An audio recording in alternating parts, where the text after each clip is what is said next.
Welcome to Redvee TV, supported by A-Star Recruitment for 2020. I'm not going to say season. Joined this evening by twins, by the look of it. One with glasses, one without. Is this like a fashion? Because I can't grow one.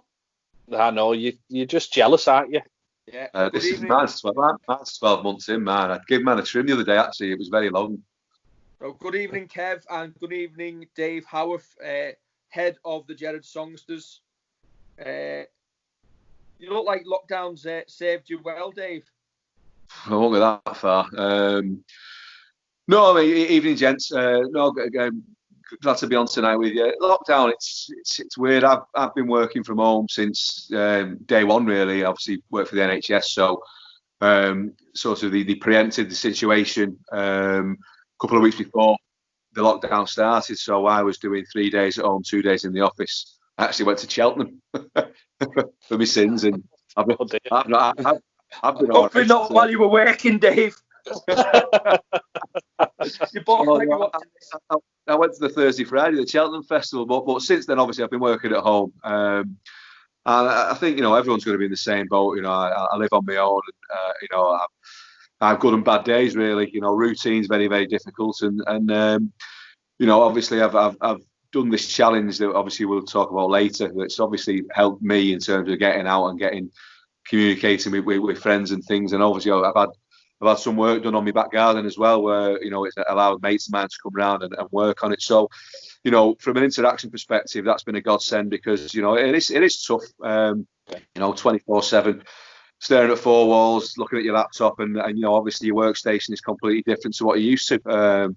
And it's tough, and I said I'm sure I'm not the only one, and it's been great to have people to speak to, and obviously you FaceTime your family and that, but it's not the same as having that interaction. And I'm a bit OCD about being around people, live people as well, really, as opposed to what we've got here. Yeah, but it's as I said, it's tough, and I think everyone's getting fed up. I'm getting fed up with it now, and I want some normality back, which I'm sure we all do, and that's we'll probably touch on it later on anyway. But yeah, thanks for having me on. So the big news that seemed out to come out this morning was the potential of Luke Thompson getting an early release to go down to the NRL early. We say maybe no smoke without fire. We don't know for definite whether it's going to happen. Could you see it happening though? I'll let you go, Dave. Go on. Guess first. I mean, personally, I wouldn't like to see him go. I'd want to see him see out the season. I mean, obviously, you assume his contract runs out at the end of November, which, if the season gets back up and running, is when the season will complete, according to what you read in the press. But again, you've got to look at it from, if there is any truth in it, you've got to be looking at the numbers that are being touted about from the Bulldogs. There's no money coming into the club. Even if the season gets up and running again, there's going to be no money coming into the club while they play games behind closed doors. So I suppose if it's beneficial to the club, there's an argument for it. I said personally, I'd like to see him stay and see the season out and then start afresh with his 3-year contract at Canterbury from 2021. Yeah, I can't disagree with a lot of that. You want to see your best players playing for Saints whenever the season does start again. As you say, the worry is contracts ending in November, and if the season does end up going on later than that, he's then in a situation that you find in footballers, in professional footballers, are in the same thing where there's only 10 days of their contract left and they're refusing to play. So there's a lot of like little nuances, a lot of little things that could come into play as the season kind of progresses or restarts. We might only lose him. We might see him again for another month or two in a Saints shirt. Depends when it all starts. It's a tough one. I don't want to see him leave, but if it's the best thing for the club, where we get a decent transfer fee in, we save on the wages there, then you can see why the club will go down that route. The thing that we did discuss kind of before we started is, would there be someone coming back in? Because then you're leaving yourself light of numbers. And it's not like, while we've got the likes of Matty Lees and Jack Ashworth, who were kind of the reserves, you still need that other prop just in case you get a glut of injuries, because you don't want to start seeing the likes of your second rowers having to start propping. Do you maybe obviously we don't know what's going on behind the scenes, but are we being pragmatic? Obviously, it's mid-June now. If the season doesn't get going until mid-August, potentially we could only have another 10 games. And with the money that could potentially come in and the money we save, do we look at it maybe? Do you know what? Maybe the club looking at it. It's not even going to be a proper season, isn't it? And whoever wins it this year, fans will always probably look back at it and go, well, it wasn't a real season, was it? You're not really champions of 2020. I suppose you look. I mean, from a football perspective, people are already saying that Liverpool won't be champions, will they? Anyway, so No. Listen. Liverpool will be champions, but guess what? Nobody's going to remember 2020 for that. And it's gone on that long. Everybody's accepted it, so there's no big fanfare. So we're all right about that one.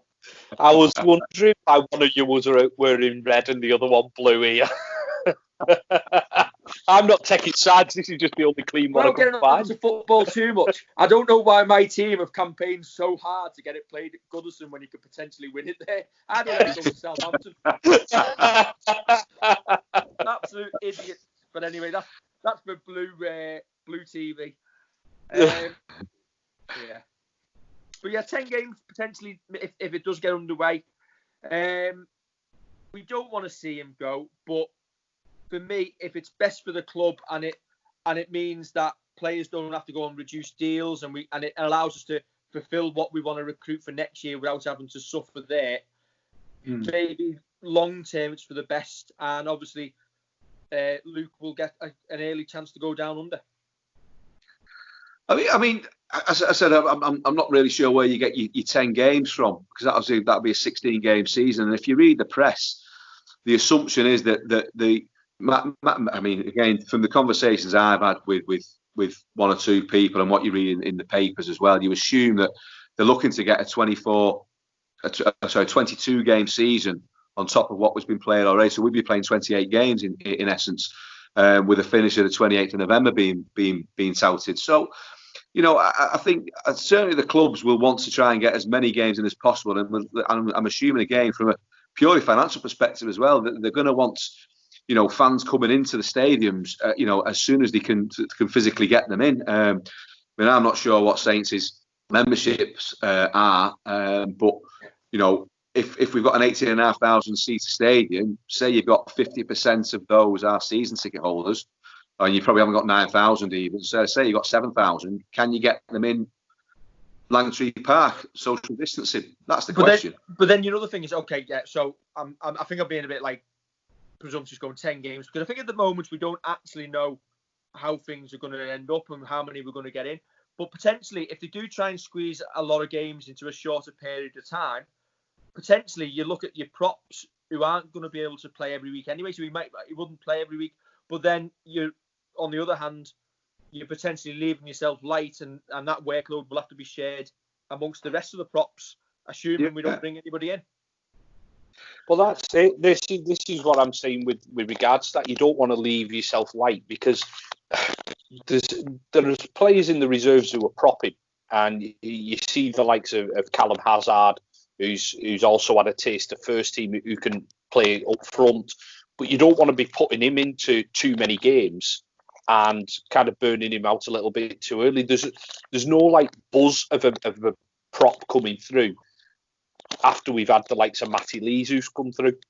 So you'd hope that there'd be something in the fire that while we're gonna, if we do lose a prop, we've got someone coming in, whether it be on loan or whether it be us getting somebody else into the club early that we've already like earmarked for last year, for the next year, sorry, and getting them in so we're not short of bodies, because you don't want to rely on, and I'm just going to name, like, you don't want to rely on Zeb Tyre having to do a stint up front. You don't want to need Dom Peru, or even losing the likes of Morgan Knowles, who could do it because he's a tough lad, but then you lose him from 13.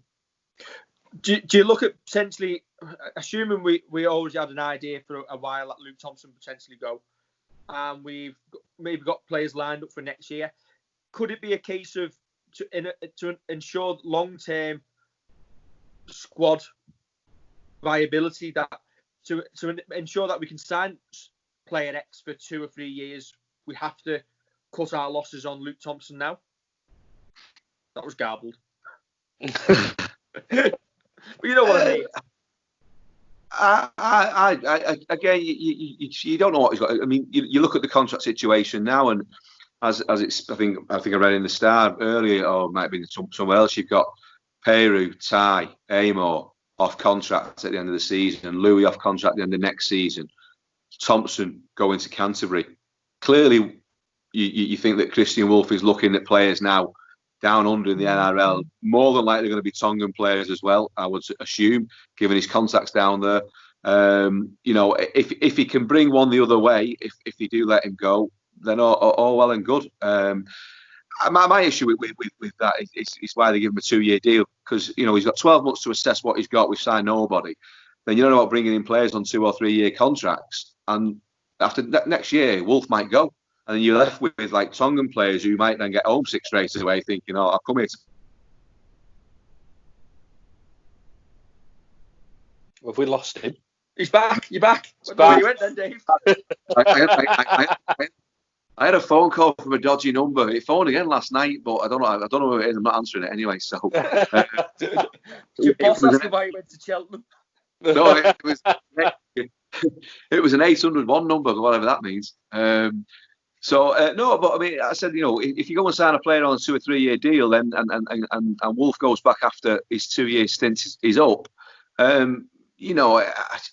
don't know. I sometimes think that we've been a bit light on the transfer front for 2020, but I get why we didn't sign anybody because of the success we had last year. But I think it would have been great for him to bring someone in of his, one of his signings that he could mould into the team.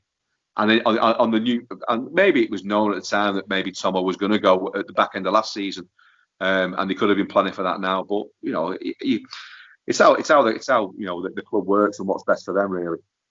Now, obviously, what you say about Christian Wolff on his 2 year deal, if things didn't work out, that's going to be awkward being based here for the World Cup, isn't it? Well, it shouldn't be. I mean, listen. Coaches are based on results. Their jobs are based on results, and I just think again, we want to see the free flowing rugby that we had last year, but every coach is different, and I think we've seen it in fits and starts this year. Probably not people will turn around and probably criticise me for saying that, but we have seen it in fits and starts. We Hull away, we played some great rugby in that second half. Salford, the first game of the season, we played some great rugby. But, we've struggled a little bit. And, you lose Percy out of that team, and you've not got anyone, who at the moment is you can turn around and say, yeah, he can come in and do a job. And the positive of that is you're going to get a fit Percy coming back into the team when we start playing with black full establishments. And what? I'm not letting you in. Wish this was live. I know. I can't be nice as well. To be fair. I was going to say, to be fair, Dave, I'm going to back you up there because we have seen it in fits and starts. You have a look at the World Club Challenge. We ran the Roosters very, very close. The ball sticks once or twice, and you're potentially looking at a different ending. Listen, the game, our season would have been geared up to that World Club Challenge, whether we like it or not, and players are going to be focused on that World Club Challenge. Definitely. Now, with everything that's kind of gone on, we can have almost another mini pre-season, reset your goals, and start looking forward towards the Super League season. We've not had the best of it, but the season isn't over yet. And there shouldn't be many excuses, should there? Because we'll go back into the season. Hopefully, Percy will be back, and we should go in essentially with a fully fit, full-strength squad, and there'll be no excuses to fall back on. No, other than maybe the Tomo situation, but that as I said, self-inflicted. Yeah, no, you've got to think positive and assume that as it stands now, he's going to be there come when we start again. But as I said, you don't know what's going to happen from day to day, really, do you? So, the other news today, obviously, we're going to social distance. The scrum may well depart the game for the rest of the year. Will it come back? Do we need it back if it's not contested anyway? We've had a bit of a conversation about this on the Gerard WhatsApp group today around scrums and this, that, and the other, and you can see there's pros and cons to it both. I mean, does the scrum work anymore? It's the only thing you can turn around and say the advantage of a scrum is that you've got gaps then from the scrum itself.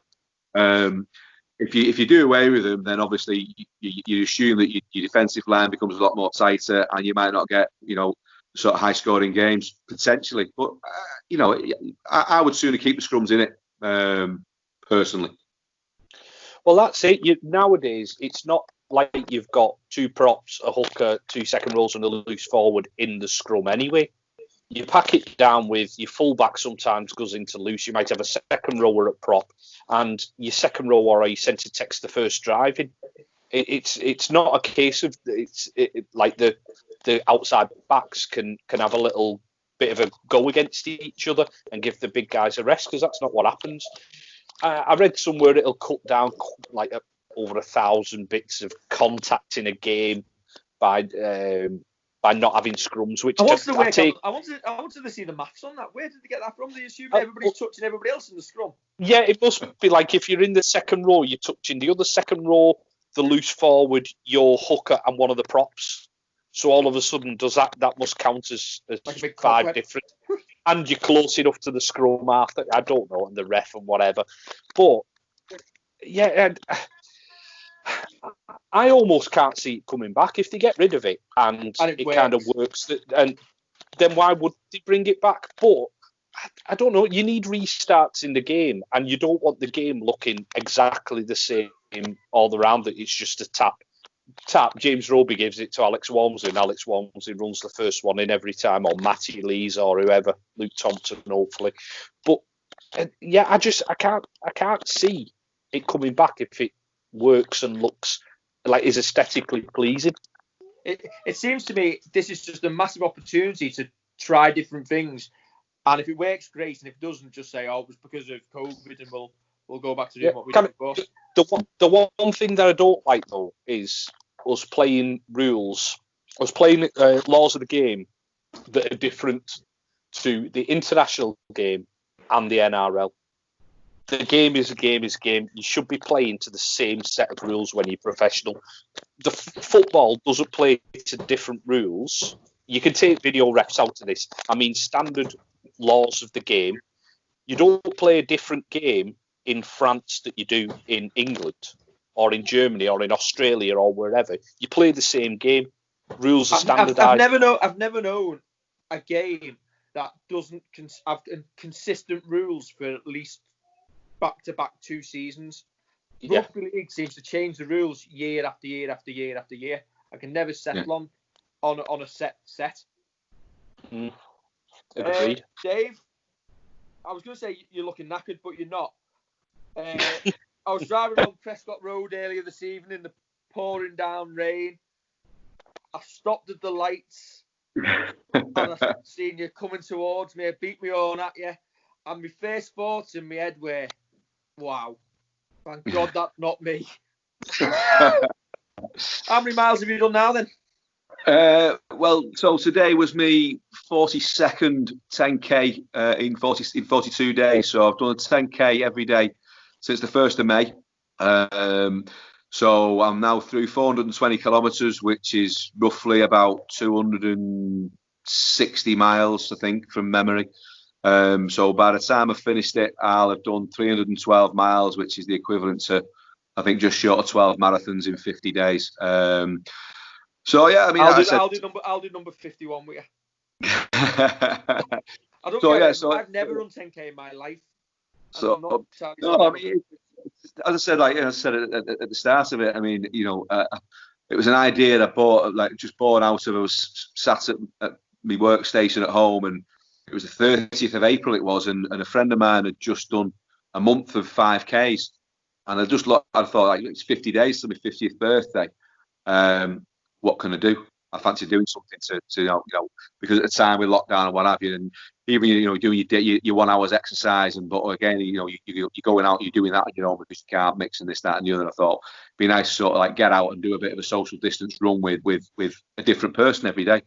So I thought initially about doing 26.3 miles on my bike every day for 50 days. But you get free wheel down doing that. Well, but the thing is, that's easy. But if you get the wind in your face, it's really hard, to be honest. So I wouldn't do 26 miles on a bike either. He struggles and he can't do that much. I know. So I just thought, well, probably charge Kev off. Yeah. So I just thought, well, why not do some 10Ks instead? So I just thought, like, anyway, I contacted Martin Blondell from the Steve Prescott Foundation, and obviously I'm a trustee for St Helens Autism Support as well. So I just thought, let's see where we are, see what we can raise. I think if we can raise £1,000, that'd be great, and just crack on. And part of it was just, like, as I said, try and do a different 10K every day, which we've done sort of a different route every day so far, apart from the 2 days where I had my ankle problem, which was last week. That's when I considered doing one with you. So my ankle went last Thursday, and obviously Friday, Saturday, I struggled a bit. Sunday again, I had a bit of a struggle with it, but I got round. And then Monday, it just seemed to disappear Monday evening when I went out with a couple of lads from Thatterweath and Blackbrook. And since then, it's been fine again. So touch wood. I've got 8 more to do now, and I finish next Friday, which will be my daughter's 21st as well. So and it's the day before my big 50th. Not running on your 50th then, Dave? No, well, to be fair, Chris Smith, obviously, who used to play for Saints on the wing, I think he's mentioned doing 26 miles on the 20th, and I've said to him, stupidly, that if I've got any juice left in me, I might go out and join him for a few miles, but I'm not sure what to do yet. It all depends on how I feel and whether I actually want a day off, to be honest. But as I said, from a fundraising perspective, it's absolutely surpassed my expectations, and I'm nearly up to £3,500 now on Just Giving. So have you got a target set? Well, the target was 1,000, and then it went to 2,000, and then it's gone up in 5 now, hasn't it? Well, someone said, why don't the challenge is the 50-10-50, so why don't I try and raise £5,010 and 50 pence, which would be great if I could get that. But obviously, as I said, it's a week to go, so but let's see what happens. It's that's only 1 week's coach takings. All these people who've saved the money. there's no coaches though, isn't it, at the moment? There's nothing to do. It's all quiet on the Western Front. Have you furloughed yourself from the coach company? The coach company furloughed themselves from me, to be honest. So, but no, I've obviously been in contact with the lads who drive the coaches, and the good thing about them is that the company is also part of the recovery service as well around Manchester, and obviously the further on. So a few of the lads have been able to pick up work by doing sort of vehicle recovery as well. So, the good thing for them is that they're keeping busy as well. And I think we all can't wait for that first game back at Langtree Park. And obviously those of us who do all the aways as well. I think that first away trip, providing... I would suggest if it's a Sunday, then most people will be booking Mondays off, and if it's a Thursday night, most people will be booking Fridays off. So and Saturday and Sunday, and there'll be a load of bin bags needed for cleaning that coach as well, David. I'd have thought. I can imagine, yeah. Oh, Dave, while you're on, we got the London game from '96 on Sky last week. Yes, a very young Dave Howarth in the background. Yeah, it seems like yesterday. Well, I'm trying to recall whether that was like one of the first season that I'd started doing coaches, or whether they still used Ellison's and basically packed out 30 odd seats on an Ellison's coach that picked up from the Gerrard to Boundary Road to Thatterweath to Clockface to Sutton to wherever it used to go. It used to take about 45 minutes to get out of St Helens. I think it was after Wembley, wasn't it, that London game, if I remember rightly? So I think I'd actually just started doing.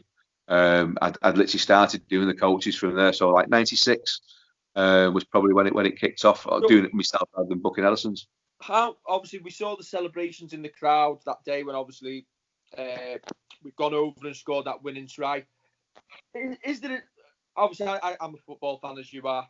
Is there a difference then when every game mattered and a win at London away can potentially see you champions? Where now a lot of games, if you lose, it's like you're disappointed for half an hour and then you move on.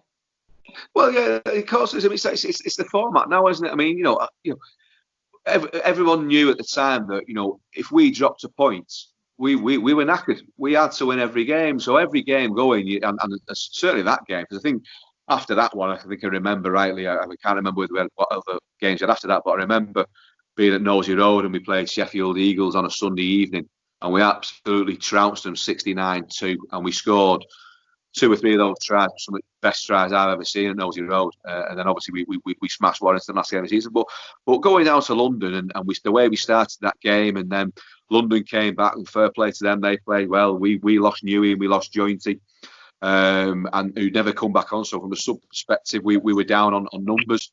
And it was, and those were days where, the fans, I'm not saying that we don't do it now, but the fans that were down there that day absolutely got behind them because they could see the writing was on the wall at one point, and we were going to lose that game.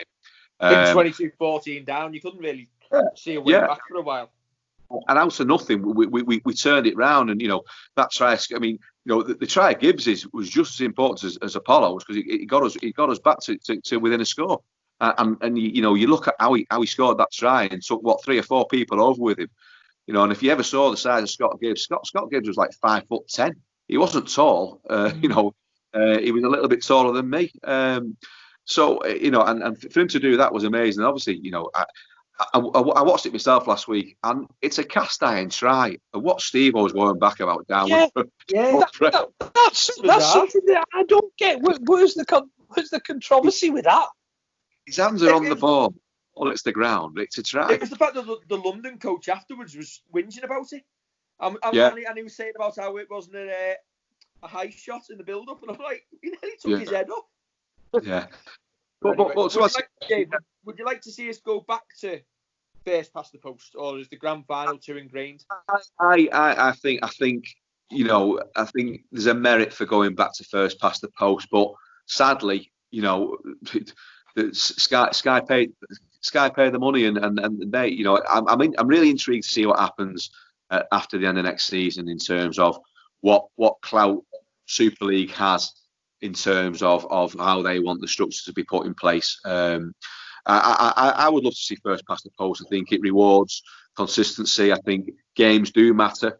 I think you could turn around and say, you look at us now, we've not had the greatest of starts, but the likelihood is we'll be in that top 4 if it's a shortened down version of a top 4. 1 plays 4, 2 plays 3, and in a one-off game with the squad we've got, I wouldn't back against us.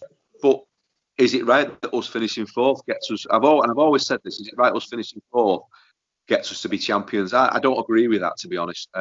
Even finishing 2nd, I don't agree with that. And I just think that there's merit to it, but they'll never bring it back because it's a big thing for Sky. And as I said, my concern moving forward is if we do negotiate with Sky again and do another 5-year deal, at what cost to the normal fan is my biggest issue. Because for all the thing about Toronto and New York and Ottawa, Toulouse, Catalan, it's great that they want to do that, but for fans who want to go and watch the team home and away, it just prices you out of it. I mean, people would have probably picked this year Catalan or Toronto. If you put New York into that in 2 seasons' time, what are you going to do? It's how feasible is long term. Once the novelty wears off and people have done it once or twice, you'd end up with no away fans. And I know there's people out there who say, well, the game shouldn't rely on away fans coming to games. But for me, I think we should focus on the strengths of our game, and that's the fans being there. Yeah, absolutely, definitely. Right, we're up to half an hour. Kev, any final thoughts? You'd be like Jerry Smith with this. Yeah. No final thoughts from me today. Right. I'm quite happy to let you carry on. So, Dave, we will put your link for your fundraising in the comment section below this video. So if anybody wants to get you up to that 5,000 and 10 and 50 pence mark, they will be able to. Thanks for joining us. We will catch you again soon. We need to do more of these videos like this. It works having other people on, doesn't it? Yeah, it does. It's like Three Stooges. Well, what you can do, you can put this on because he'll be watching it later. Is like, don't invite Kev Cunningham. I'll just cross his name down here. 31 minutes in, he's the only one who's going to see this clip. Yeah. Everybody else is well turned off. Brilliant. I'm only about 2:30 in the morning asking why we won't let him on. Yeah. Right, cheers, Dave.